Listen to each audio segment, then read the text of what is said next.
Hi friends, welcome to my YouTube channel let's achieve it. Friends, ఈరోజు ఈ వీడియోలో July 31, 2024కి సంబంధించిన కరెంట్ అఫైర్స్ వివరాలు చూసుకుందాం. ఫస్ట్ కరెంట్ అఫైర్, కేరళలోని వయనాడ్ జిల్లాలో కురిసిన భారీ వర్షాలకు విరిగిపడిన కొండ చర్యలు.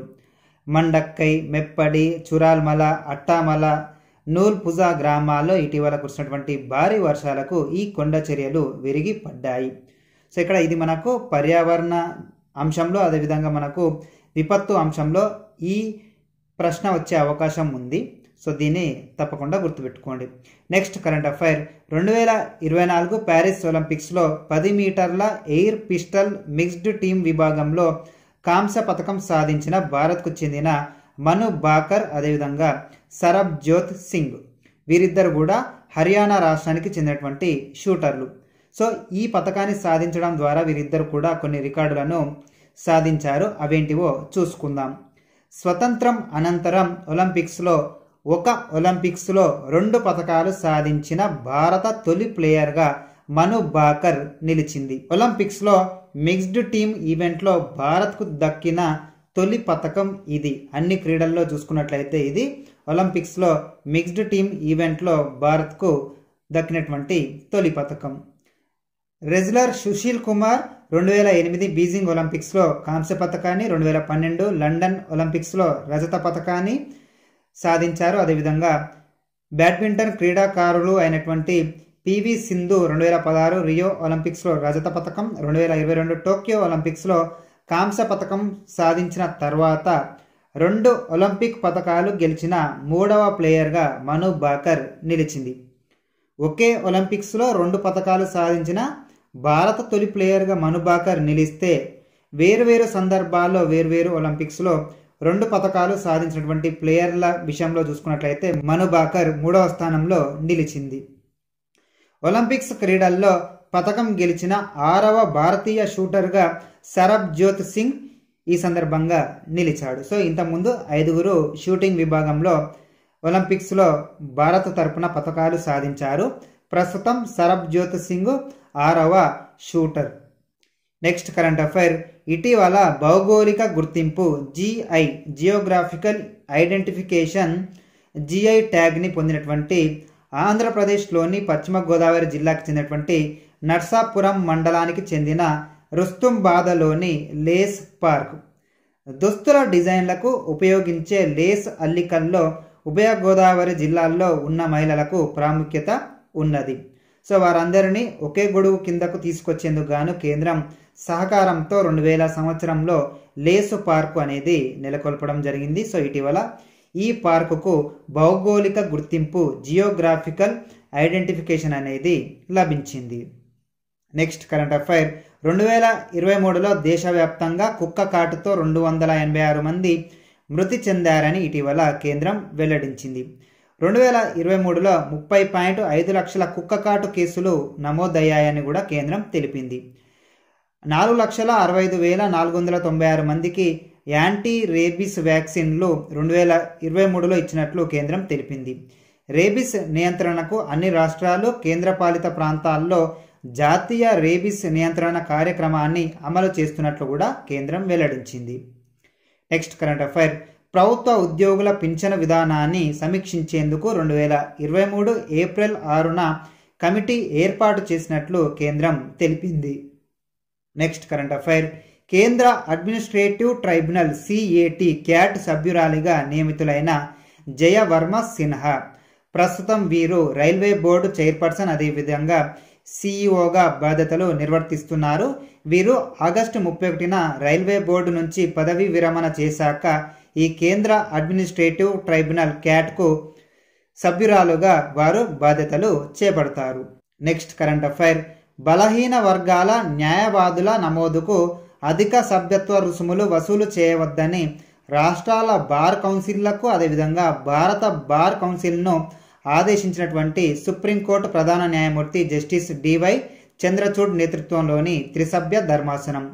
జనరల్ కేటగిరీలోని పట్టభద్రుల నుంచి 750 రూపాయలు, SC మరియు ST వారి నుంచి 125 రూపాయలకు మించి సభ్యత్వ నమోదు రుసుమును వసూలు చేయవద్దని ఈ సందర్భంగా ఈ త్రిసభ్య ధర్మాసనం తెలిపింది. నెక్స్ట్ కరెంట్ అఫైర్ 2024-25 ఆర్థిక సంవత్సరానికి ద్రవ్య లోటును జీడిపిలో 4.9%కి, 2025-26 ఆర్థిక సంవత్సరానికి ద్రవ్య లోటును 4.5%కి కట్టడి చేయనున్నట్లు ఇటీవల కేంద్ర ఆర్థిక శాఖ మంత్రి నిర్మలా సీతారామన్ తెలిపింది. నెక్స్ట్ కరెంట్ అఫైర్ ఇరాన్ కొత్త అధ్యక్షుడు మసూద్ పెజెష్కియాన్ ప్రమాణ స్వీకార కార్యక్రమానికి భారత్ తరపున కేంద్ర రోడ్డు రవాణా హైవేల మంత్రి నితిన్ గడ్కరీ హాజరయ్యారు. నెక్స్ట్ కరెంట్ అఫైర్ భారతదేశపు మొట్టమొదటి ఆస్ట్రో టూరిజం ప్రచార కార్యక్రమం అయినటువంటి నక్షత్ర సభను ఇటీవల ఉత్తరాఖండ్ రాష్ట్రం ప్రారంభించింది. నెక్స్ట్ కరెంట్ అఫైర్ సైన్యం నుంచి రిటైర్ అయిన రెగ్యులర్ కెప్టెన్లకు ఒకే ర్యాంకు ఒకే పింఛను పథకాన్ని వర్తింపజేయడంలో విపరీతంగా ఆలస్యం అవుతుందని సుప్రీంకోర్టు భావించింది. ఈ ఆలస్యానికి కేంద్ర ప్రభుత్వం 2 లక్షల రూపాయల జరిమానా చెల్లించాలని కూడా సుప్రీంకోర్టు ఆదేశించింది. ఈ మొత్తాన్ని సైనిక సంక్షేమ నిధిలో జమ చేయాలని ఈ సందర్భంగా సూచించింది. నెక్స్ట్ కరెంట్ అఫైర్ ప్రజలను తప్పుదోవ పట్టించే ప్రకటనలపై వచ్చిన ఫిర్యాదులను, వాటి పరిష్కార దిశగా పురోగతిని ఎప్పటికప్పుడు తెలిపే డాష్ బోర్డును ఏర్పాటు చేయాలని కేంద్ర ఆయుష్ శాఖను సుప్రీంకోర్టు ఆదేశించింది. ఔషధాలు అభ్యంతరకర వాణిజ్య ప్రకటనల చట్టం 1954, ఔషధ సౌందర్య ఉపకరణాల చట్టం 1940, వినియోగదారుల రక్షణ చట్టం 1986 చట్టాలను ఉల్లంఘిస్తున్న ప్రకటనలను సమాచార సాధనాల్లో ప్రచురించడంపై సుప్రీంకోర్టు ఈ సందర్భంగా ప్రస్తావించింది. నెక్స్ట్ కరెంట్ అఫైర్ 2024-25కి సంబంధించిన 48.21 లక్షల కోట్ల రూపాయలతో కేంద్ర ప్రభుత్వం ఇటీవల ప్రతిపాదించిన బడ్జెట్కు ఆమోదం తెలిపిన లోక్సభ జూలై 30, 2024న లోక్సభ ఈ ప్రతిపాదనకు ఆమోదం తెలిపింది. నెక్స్ట్ కరెంట్ అఫైర్ లెబనాన్ రాజధాని బీరూట్పై క్షిపణులు ప్రయోగించిన ఇజ్రాయెల్. హెజ్బొల్లా ఉగ్రవాద సంస్థ లక్ష్యంగా ఇజ్రాయెల్ ఈ దాడిని చేసింది. నెక్స్ట్ కరెంట్ అఫైర్ విదేశాల్లో ఉన్న తమ దౌత్య కార్యాలయాలతో తమకు సంబంధం లేదని, గత ప్రభుత్వం జారీ చేసిన వీసాలు, పాస్పోర్టులు, ఇతర పత్రాలను పట్టించుకోబోమని ఇటీవల ఆఫ్ఘనిస్తాన్ తాలిబాన్లు తెలిపారు. ఇస్లామిక్ ఎమిరేట్ ఆఫ్ ఆఫ్ఘనిస్తాన్ పేరుతో ఉన్న దౌత్య కార్యాలయాలను మాత్రమే ఆయా దేశాల్లోని ఆఫ్ఘాన్ ప్రజలు సంప్రదించాలని ఈ సందర్భంగా తాలిబాన్లు సూచించారు. ఆఫ్ఘాన్ను తాలిబాన్లు 2021లో తమ గుప్పిట్లోకి తీసుకున్న ఇంతవరకు ఏ దేశం కూడా వారిని ప్రభుత్వ పాలకులుగా గుర్తించలేదు. Next current affair 2025 international Booker prize jury సభ్యురాలిగా ఎంపికైనటువంటి భారత సంతతి వ్యక్తి Sana Goyal. Next current affair తెలంగాణలో విద్యుత్ విచారణ కమిషన్కు నూతన చైర్మన్గా నియమితులైనటువంటి సుప్రీంకోర్టు మాజీ న్యాయమూర్తి జస్టిస్ మదన్ బి లోకూర్. గతంలో ఉన్నటువంటి జస్టిస్ ఎల్ నరసింహారెడ్డి స్థానంలో వీరు నియమితులు అయ్యారు.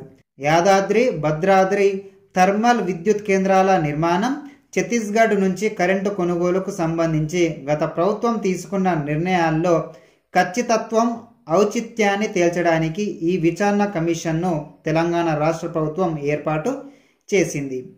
2011 నవంబర్ నుంచి 2012 జూన్ వరకు ఉమ్మడి ఆంధ్రప్రదేశ్ హైకోర్టు ప్రధాన న్యాయమూర్తిగా జస్టిస్ మదన్ బి లోకూర్ పనిచేశారు. అదేవిధంగా 2012 జూన్లో సుప్రీంకోర్టు న్యాయమూర్తిగా నియమితులై 2018 డిసెంబర్లో జస్టిస్ మదన్ బి లోకూర్ పదవీ విరమణ చేశారు. సో ఫ్రెండ్స్, ఇవి జూలై 31, 2024కి సంబంధించిన కొన్ని ముఖ్యమైనటువంటి కరెంట్ అఫైర్స్ వివరాలు.